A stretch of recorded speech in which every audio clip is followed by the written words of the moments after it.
Un est Per Haha, Pharaon. L'autre est Haha Ron, l'officiant de la grande maison. Ou l'officiant du gardien. Le A, le He, le A. Et l'autre est le gardien de la grande maison. Donc ils travaillent ensemble. Et ils ont surtout le même âge symbolique. Et comme par hasard, on dit d'ailleurs que Moïse est bègue. Donc pourquoi Moïse est bègue? Le bègue ne peut pas s'adresser directement à Pharaon, parce qu'il le fait par l'intermédiaire de quelqu'un qui a le grade, que Pharaon lui-même le reconnaît, d'être un Marakerou, donc un juste en parole. Donc on a d'un côté le bègue, Moïse, et le juste en parole qui lui peut parler à son alter ego, puisque ce sont deux maîtres de la même maison. Dont un est, je dirais, la partie un petit peu soldat, gardien, et l'autre est l'officiant du soldat. Mais Moïse est un bègue, donc il n'a pas ni l'âge ésotérique ni symbolique pour se permettre de parler directement. Et dans le Coran, comme dans la Torah, mais l'interprétation du Coran est assez intéressante, puisque à un moment donné, Moïse via Aaron demande à Pharaon, laisse-moi emmener mon peuple 3 jours dans le désert. Or, mon peuple, 3 jours, c'est le symbole même de l'initiation. Puisque l'initiation est symbolisée chez les Égyptiens, se fait en 3 jours. Et dans le désert, il se trouve que ce mot, et c'est là où on rentre dans la richesse des langues à la fois sémitiques et même de l'Égyptien ancien, c'est que Midbar veut dire effectivement cet espace étendu sans limite, mais il veut dire aussi le lieu où le principe, où Dieu, a caché ses secrets. Donc Moïse dit à Pharaon, via l'intermédiaire d'Aaron, laisse-moi initier mon peuple au secret de Dieu. Laisse-moi l'emmener 3 jours dans le désert. Et dans le Coran, Pharaon répond à Aaron, dit au bègue qu'il est fou. Parce que pour ce qu'il va faire, rappelle-lui que l'initiation est réservée à l'individu. Or, lui se propose d'initier un peuple. Et pour ce qu'il va faire, des générations durant, ils se massacreront. Qui était le fou? Moïse ou le cruel Pharaon? Je vous laisse là encore réfléchir à cette histoire-là. On a ensuite tout le passage donc de ces tribus, donc qui va durer 40 ans. Et entre parenthèses, on n'est pas en exil, mais en exode. Hein? Donc l'exode, c'est bien une initiation qui dure 40 ans. Puisque le 4 est confronté dans le lieu même où elle, alors qu'il soit Dieu ou principe premier, livre ses secrets pendant 40 ans. On a parlé des 40 jours de certains, les 40 ans de Mohammed, quand Waraka commence un petit peu à l'instruire. Et là, il se passe des choses assez particulières, puisque Moïse fait, comme ça, par divers miracles, avancer le peuple et le nourrir. Donc je vous passe toutes les scènes. Mais il y a une chose qui est particulièrement intéressante, c'est qu'à un moment donné, parce qu'il y a encore des incrédules parmi les Hébreux, Moïse décide de refaire un tour de magie en frappant la pierre avec son bâton, pour que l'eau, une fois de plus, surgisse de la pierre. Et là, il est dit, dans toutes les traditions, qu'à ce moment-là, il lui fut retiré le bâton de l'Égyptien, et que Myriam, qui est présentée comme la sœur d'Aaron, meurt à ce moment-là. Voilà. On va voilà un petit peu pour puisqu'on est sur Myriam, on le verra après quand on va comment dire, aborder donc l'islam, et on va rentrer un petit peu en islam. D'abord quelques rappels. On peut s'étonner qu'un peuple de Bédouins, puisque c'était ça, tout d'un coup, soit frappé d'une révélation, bon, à deux vitesses, puisqu'il y a Médine et il y a la Mecque. Et on verra que la révélation médinoise, et toutes les sourates qui sont liées à Médine, est beaucoup plus ouverte sur les précédents, c'est-à-dire sur tout le monde hébraïque. À la Mecque, il s'agit quand même, on est dans une période où il s'agit, n'oublions pas, on est dans une cité de marchands, de répartir un peu les pouvoirs et surtout les bénéfices de la chose. Et là, il se trouve que à la Mecque, les sourates sont moins bienveillantes par rapport justement aux antécesseurs hébraïques. Mais ce qui est intéressant, c'est qu'on peut se demander comment effectivement cet islam est éclairé tout d'un coup. Alors ce qu'il faut savoir, c'est que Mohammed a eu un maître. Et ce maître s'appelait Waraka. Puisque lui, il n'avait pas de père, il était orphelin de père. Et ce maître s'appelait Waraka. C'était d'ailleurs un ami intime de son oncle, son tuteur, celui qui l'a fait grandir. Et ce Waraka était un chrétien nestorien. Or, ces chrétiens nestoriens, ils avaient une particularité, c'est qu'au concile de Nicée, en 325, là où on décide de la canonisation des textes évangéliques, et la sourate de la caverne, elle est assez particulière, mais je vais vous la résumer, où on retrouve un petit peu la problématique des sept dormants. Et c'est là où on se rend compte que Waraka a été très influencé par le côté néo-platonicien de ces Alexandriens et de ces Athéniens qui ont été chassés par la chrétienté. D'où ce miracle qui fait que tout d'un coup l'islam est devenu une religion d'abord de révélation et surtout une religion initiatique comme on va le voir. Et donc cette sourate de la caverne parle des sept dormants. Et je vous la résume parce que c'est tellement poétique et bon. Mais globalement, quelqu'un pose la question et dit combien étaient-ils dans la caverne? Celui qui ne savait pas grand-chose dit ils étaient un. Celui qui était un peu plus instruit dit ils étaient deux. Et on monte comme ça. Et le dernier, celui qui avait été instruit, c'est-à-dire initié, répond ils étaient 6 et le 7e était leur chien. Donc ils étaient 7, mais 7 comme Septa, l'étoile d'Isis dans la constellation du chien. On parle bien de canicule. Tiens donc, Isis à l'entrée et Isis dans le processus alchimique de la caverne se porte à la fin de l'endormissement de ces 7 personnes. Le 7e est le chien, c'est-à-dire l'étoile Septa, qui en fait annonce et la renaissance d'Osiris et la revenue du Nil après une longue période de sécheresse. On est bien là dans une révélation mohamédienne qui se situe à la fois sous un aspect complètement égyptien et par le fait d'un maître qui était néo-platonicien. Donc, ce qui explique peut-être, et certainement à mon avis, presque cet aspect un peu miraculeux, à la fois, je dirais, de la révélation mohamédienne, et surtout de la manière dont ça a été diffusé. Puisque, tout d'un coup, on s'est retrouvé avec des savants musulmans, là où, quelques dizaines d'années avant, il n'y avait pas de littérature, et il y avait de la poésie, mais qui était purement orale et qui n'avait rien à voir avec tout cela. On va revenir un petit peu vers ces Hébreux.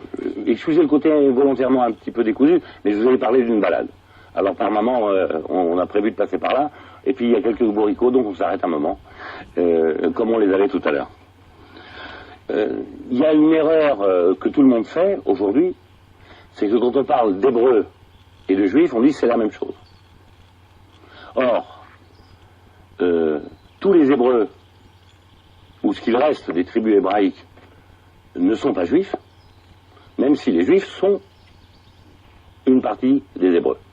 Les juifs sont en fait des Arabes hébraïsants, puisqu'ils sont de Judée, Yehuda, qui a donné donc Yahoud, David, Daoud, donc les juifs. Et souvent, aujourd'hui, quand on vous dit hébreu ou juif, on dit c'est la même chose. Ben, il se trouve que c'est pas la même chose du tout. D'abord, les Juifs sont bien les Hébreux, mais je vous le dis, ce sont les Arabes hébraïsants. Comme il y a aujourd'hui des Arabes hébraïsants qui sont des Juifs, et vous avez des Arabes qui sont musulmans.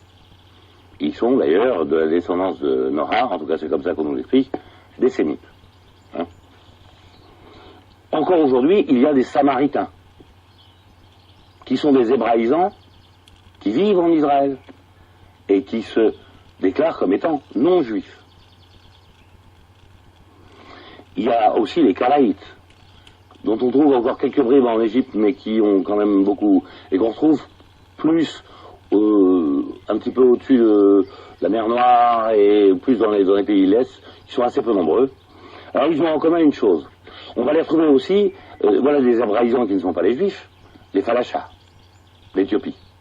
Ces Noirs qu'on a ramenés à coups de Boeing, voilà. Et qui ont eu un problème avec les rabbins juifs, donc les vrais rabbins juifs. Puisque, comme les Karaïtes, comme les Samaritains, et comme des peuplades qu'on trouve encore dans le désert saharien en Algérie, ou dans l'ancienne ville sur laquelle Fès a été construite, ou anciennement, il y a très longtemps dans l'île de Djerba en Tunisie, où en fait, ces hébraïsants ne reconnaissaient que les 5 livres de la Torah, puisque le cursus livresque des Juifs comprend notamment le Pentateuque, donc la Torah, les grands prophètes, enfin les livres de rois, les juges, les rois, les grands prophètes et les petits prophètes.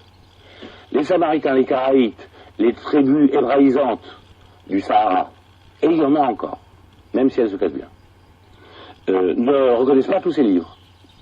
Donc, paradoxalement, dans aucune de ces peuplades, on ne va retrouver Daoud, c'est-à-dire David.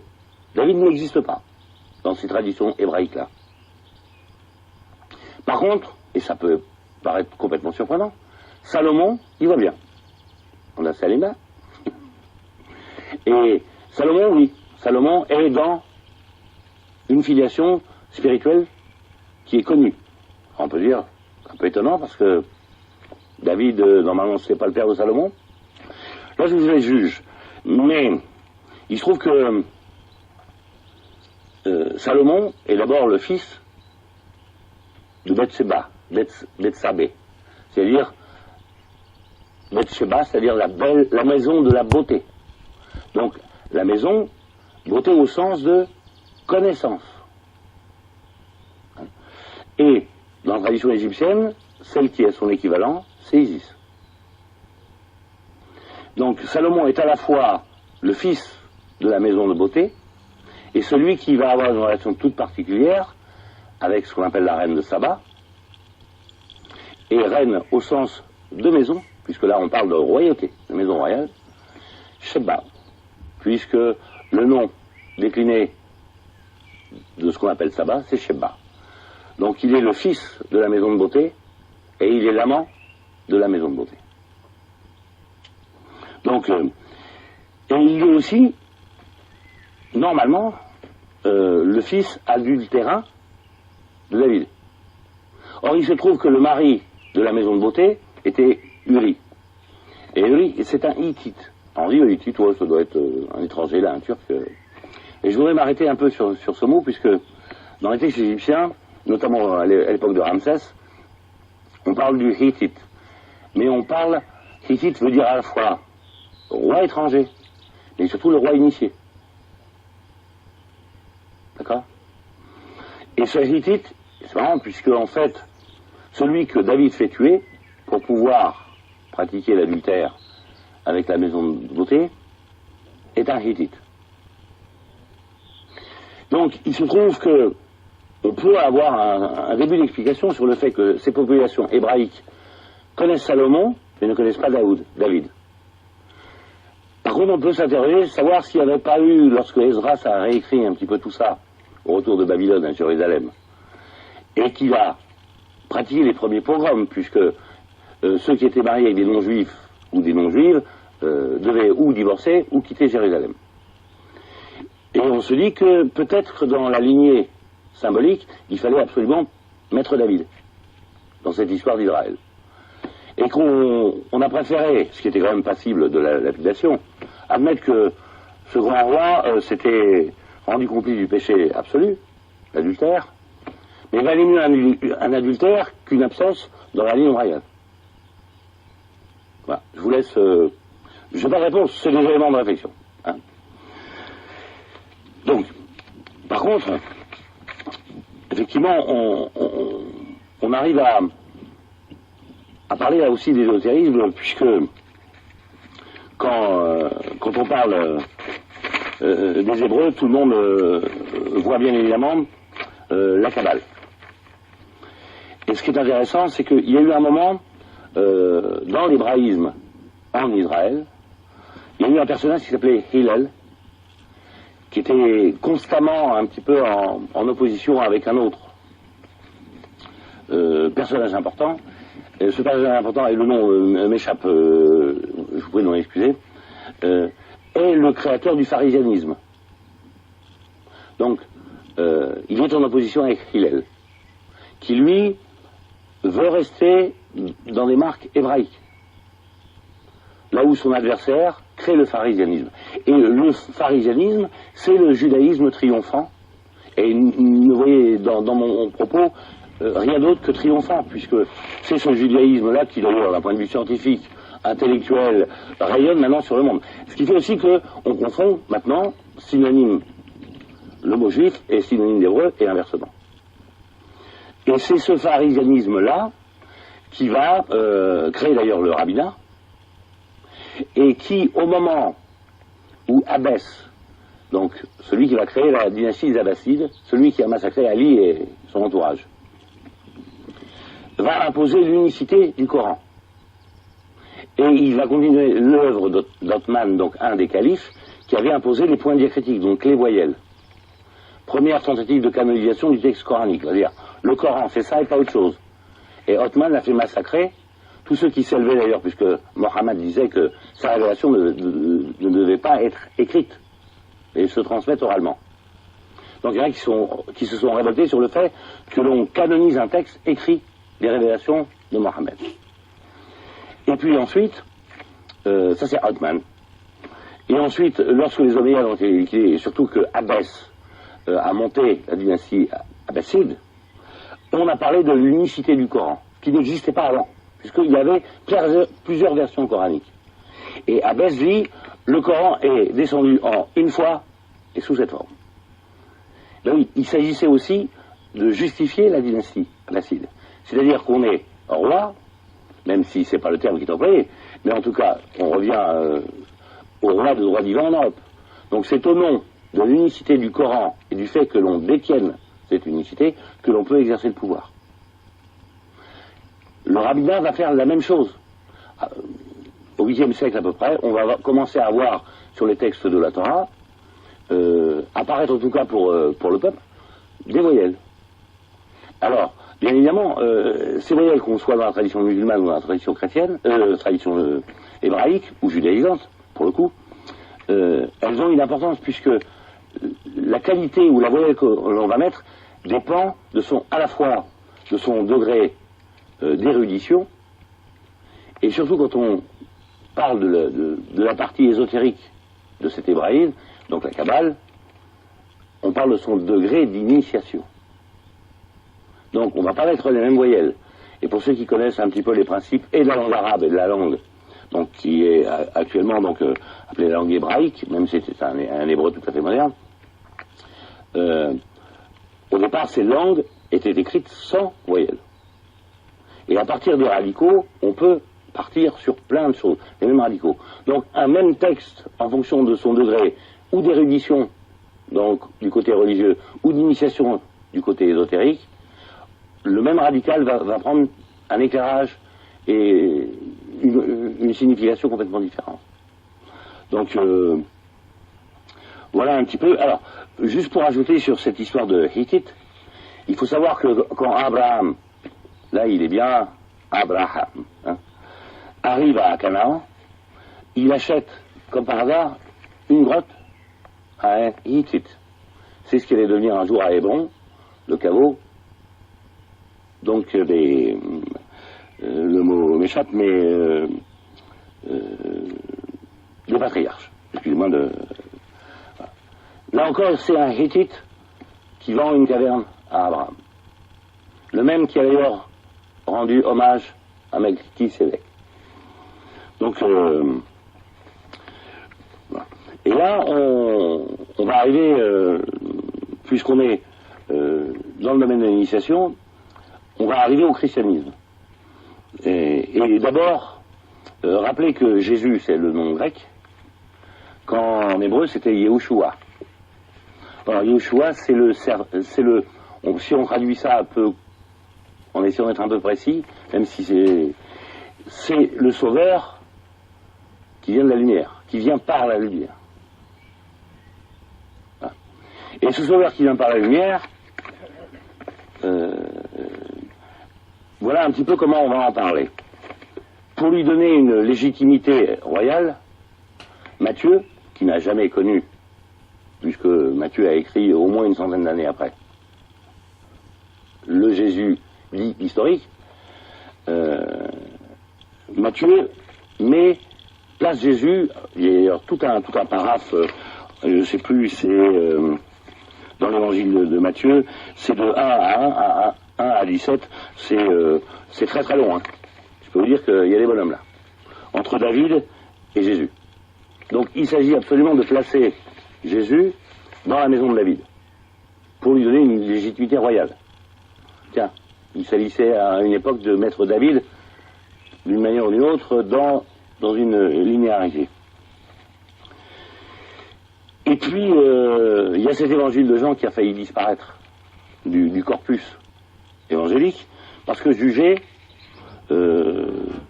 trop ésotérique, pas à la portée du vulgus pecum, hein, et donc du péché moyen, hein, comment on dirait.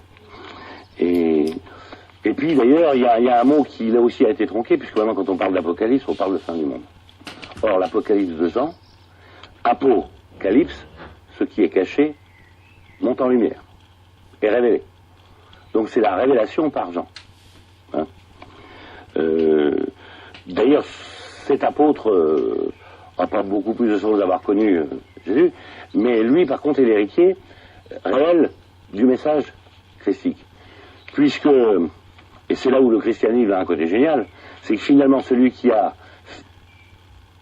fait du christianisme une religion universelle n'a rien compris au message de Yehoshua. Je m'explique. D'abord Yehoshua, donc on va dire Jésus par simplicité, ou Aïssa, hein, en arabe, mais Jésus est entouré de 12 apôtres. Vraiment. On revient à la piste aux étoiles, là. La constellation de Jacob. Il y a peu de chances que ce soit un hasard statistique, même symbolique.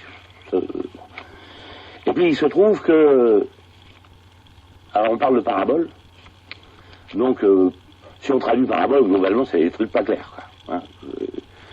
C'est des trucs pas clairs pour le commun des mortels. Donc il emploie des paraboles, et surtout au milieu de ces 12 étoiles là. Et puis il précise toujours que ceux qui ont les oreilles entendent. Donc ceux qui ont les oreilles et ceux qui ont les yeux voient. Donc on parle bien d'une conversion du regard, une conversion de l'audition, c'est-à-dire de l'intelligence. Et on est bien dans le domaine initiatique. Et vous avez là-dessus un Saoul de Tarse, donc Paul, qui est un juif, lui, qui a d'ailleurs participé au départ au massacre des premiers chrétiens, qui tout d'un coup sur le chemin de Damas s'est traversé par la révélation. Et qui enlève tout l'aspect hébraïque des rituels que Jésus enseignait. Et il dit maintenant, la circoncision, machin, ça, c'est terminé. Donc il fait d'un enseignement ésotérique une religion universelle. Alors c'est un antagonisme absolu, mais c'est le génie de Paul. Alors était-ce un bon commerçant ou un être volontairement aspiré? En tout cas, il a bien prospéré quand même sur cette histoire-là. Donc, et pour en revenir, et vous allez voir à quel point la tradition égyptienne, qui est toujours sous-jacente, hein, est têtue, c'est que quand on parle de Joseph, Marie et Jésus, il faut d'abord savoir que Marie, c'est Myriam. Et Myriam, ça vient de Mary Ammon. C'est Mary Ammon, la bien-aimée d'Ammon, le cachet. Joseph, c'est Yosef. Souvenez-vous la figure biblique, celui qui redresse l'Égypte, le pays de la connaissance, de l'initiation, et qui est décrit dans le Coran d'ailleurs comme l'être le plus beau au monde. Et beau au sens de connaissant. C'est-à-dire que sa connaissance crée la beauté.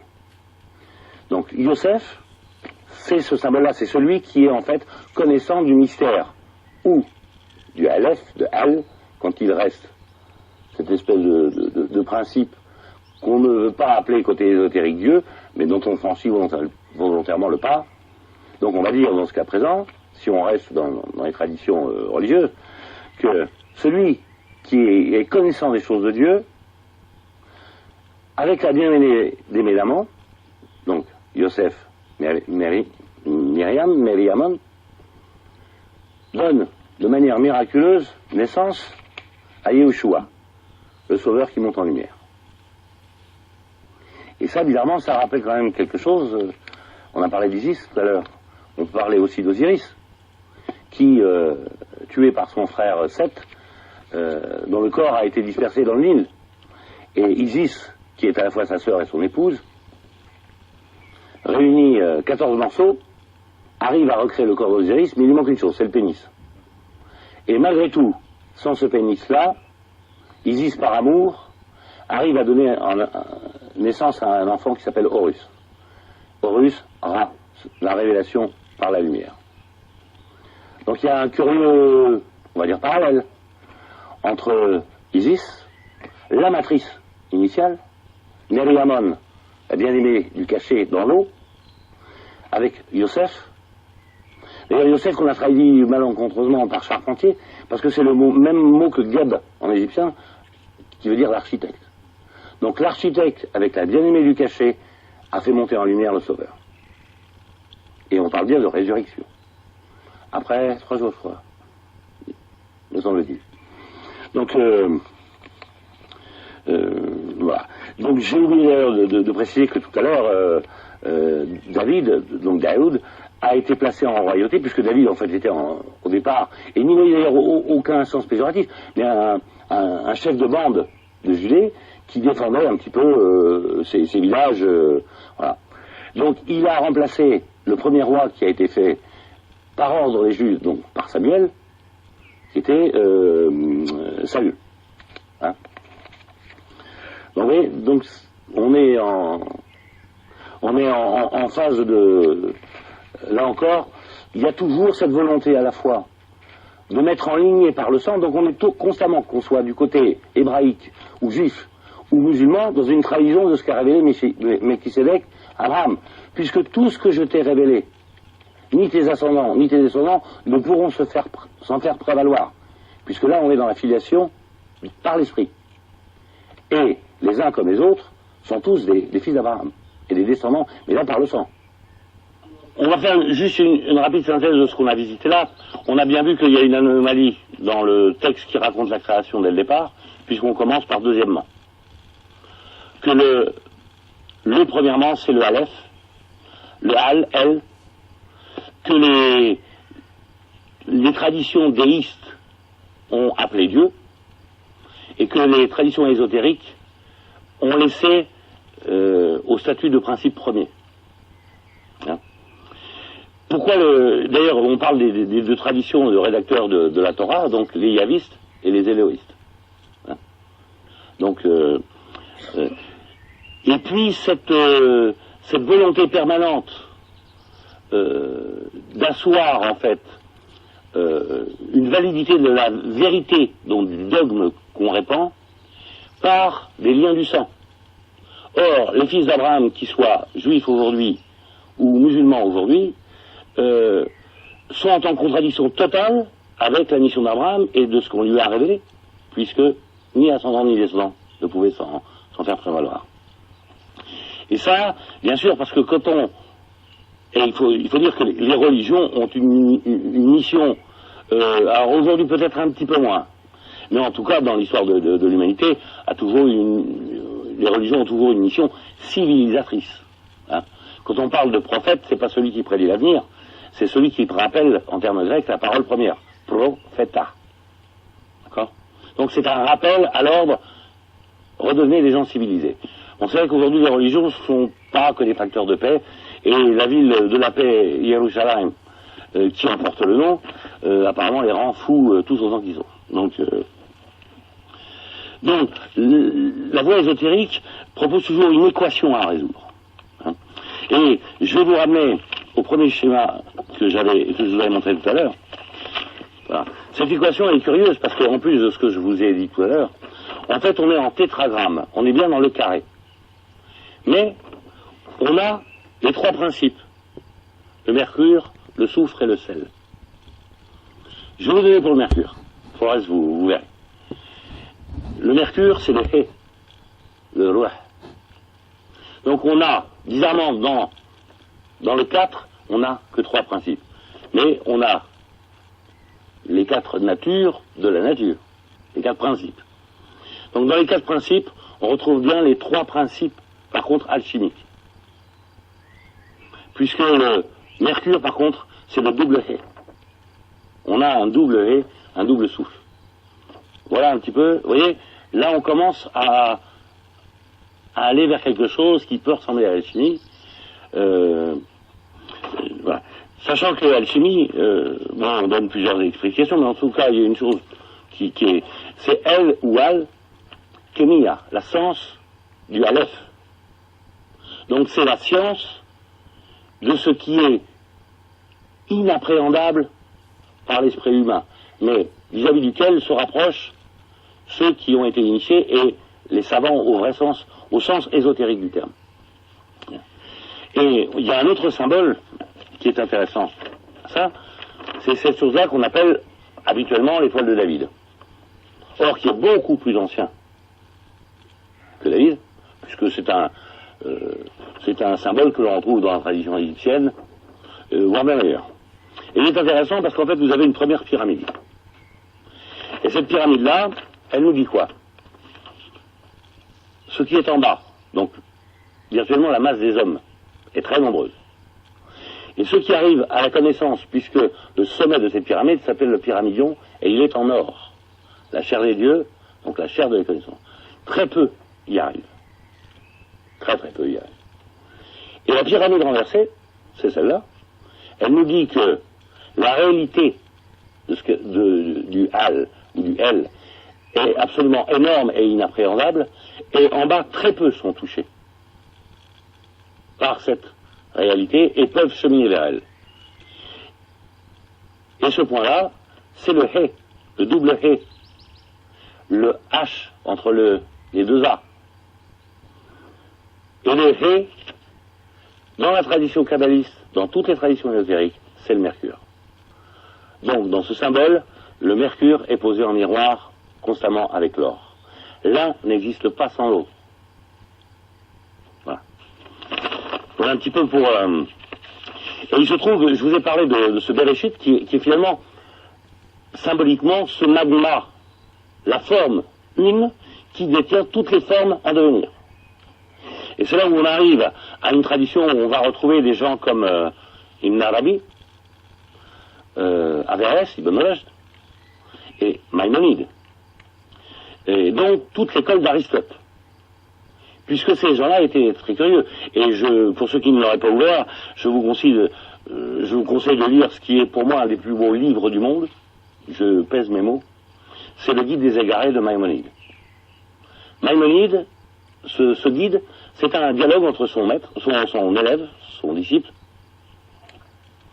et le maître Maïmonide.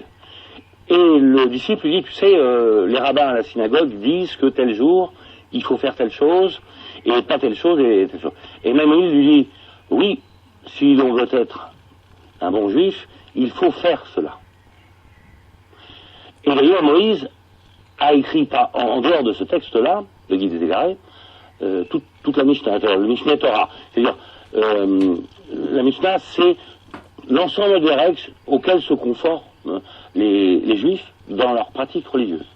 C'est lui qui a écrit un peu le code civil des Juifs, si vous me permettez le parallèle. En dehors de ça, quand il répond à son adepte, à son élève, il dit, mais sur ces points-là, par contre, il y a quelques égarés qui, en réfléchissant à ces choses-là, arrivent à penser que, et que, et que. Et on se rend compte que ces égarés sont tout d'un coup, miraculeusement, les petits frères d'Aristote, quoi. Voilà. Parce qu'Aristote, la problématique d'Aristote, c'est que lui, tout se pose de savoir s'il y a un créateur au commencement.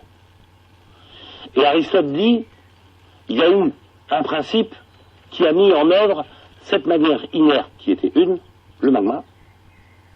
Mais le magma était préexistant. Mais le principe premier l'a mis en mouvement et ça a permis la création. Et là, on est en antithèse avec le créateur, Dieu, qui dit « je décide ». Et toute la subtilité intellectuelle, sémantique, poétique, littéraire de grands maîtres que sont Maïmonide, Ibn Rushd, Ibn Arabi, c'est encore un petit peu différent, mais c'est qu'en fait, ils sont à la fois des enseignants dans leur religion respective et des disciples d'Aristote. Et vous avez vu qu'en fait, quelle que soit la manière exotérique ou ésotérique que l'on puisse avoir des textes que l'on vient traverser, donc la Torah, les évangiles ou les Injiles en arabe, et donc le Coran, on a constamment des rappels à la tradition égyptienne. D'ailleurs, les chrétiens disaient que Mohammed était un Iran, puisque le texte coranique confondait la seule femme qui est nommée dans le Coran, c'est Myriam. Tiens donc, Marie. Et s'il y a deux endroits, lors de la naissance de Aïssa, donc de Jésus, et dans le désert, avec Aaron et Moïse. Je vous ai expliqué pourquoi et comment elle mourait, et en fait, c'est la même. C'est bien la bien-aimée d'Amon qui disparaît dans les sables du désert quand on enlève le bâton de l'Égyptien à Moïse. Et c'est bien celle qui œuvre auprès de l'architecte nommé Joseph qui fait monter le Sauveur en puissance. Le texte coranique avait compris ça. Et la différence, c'est que le Coran ne reconnaît pas effectivement Jésus comme le Fils de Dieu, il le reconnaît comme un prophète. Et si Mohammed est le sceau de la prophétie, la perfection prophétique, c'est Jésus, dans le Coran. Et il est la perfection prophétique parce que, et là on vient à Ibn Arabi, ou al-Rumi, qui étaient des soufis, un andalou, l'autre perse, même si le premier a fini d'ailleurs sa vie en Perse. C'est que Jésus n'est pas le Fils de Dieu, il est la révélation même, l'essence même de ce qui était caché. Et on en arrive à cette école d'hermétisme, donc tout le corpus hermétique, Hermès, dont on ne sait pas trop bien dater la première rédaction. Et on se rend compte en fait qu'on va retrouver dans le corpus d'Hermès toute la tradition de sagesse égyptienne, toute la connaissance égyptienne, mais telle qu'elle nous a été transmise par les Grecs. Et pas n'importe quel Grec, puisqu'on retrouve parmi ceux qui allaient passer leurs vacances en Égypte, je ne sais pas s'il y avait déjà le Club Med à l'époque, mais en tout cas, ils allaient passer quelques séjours, et à mon avis, qui n'étaient pas exclusivement réservés aux vacances. On retrouve Socrate, on retrouve Platon, Pythagore, Aristote. Donc, l'hermétisme, c'est cette science qui a traversé les âges, qui a inspiré aussi les alchimistes, les gnostiques chrétiens, les kabbalistes, et puis bien sûr les soufis, qui sont particulièrement maltraités dans le monde musulman. Et donc cet hermétisme, c'est bien la science égyptienne qui nous a été rapportée par le savoir des Grecs. Voilà un petit peu. Et là, on est en pleine alchimie, ce qui va me permettre de clore mon propos et de passer la parole à Patrick Rivière, de manière à ce qu'il puisse, lui, terminer un petit peu, je crois d'abord, ce colloque. Et